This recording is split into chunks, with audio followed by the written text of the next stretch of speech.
Hello and welcome. Today we are going to solve a tricky quartic equation with a parameter. To guide our work, we'll use a rulebook on the right to track our key strategies. Here is our starting equation. Our goal is to find x, but the solution will depend on the value of a. Our first standard procedure is to expand all the terms to see the full polynomial. Multiplying everything out on both sides gives us this expanded form.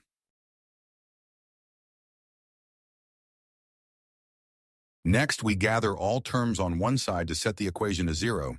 At this point, it looks very complicated. Now for the masterstroke. We'll add our key strategy, change perspective, and solve the equation for a instead of x. By regrouping the terms based on powers of a, we reveal the problem's hidden structure. It is a perfect quadratic in a. On the canvas, you can see what a quadratic looks like. Our equation has this fundamental ay squared plus by plus c structure, where our y is a. With a quadratic structure, we can always use the quadratic formula. We will add this to our rulebook. We apply the formula to solve for a. The expression looks messy, but this is where the magic happens.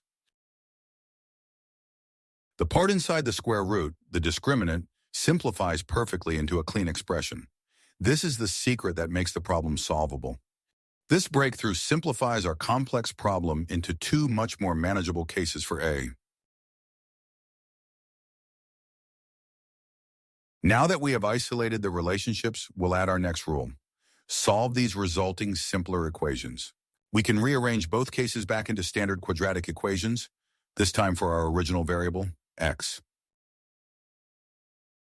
Applying the quadratic formula one last time to each of these gives us our 4 potential solutions for x, all in terms of a.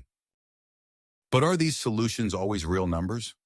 For our final step, we must analyze the new discriminants.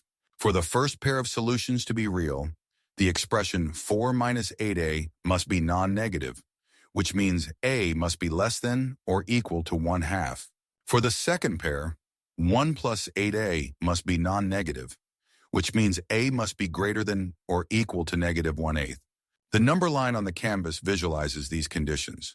We have 4 real solutions only when a is in the green region between our 2 critical values. And so we have our final answer. The number of real solutions for x depends entirely on the value of our parameter, a.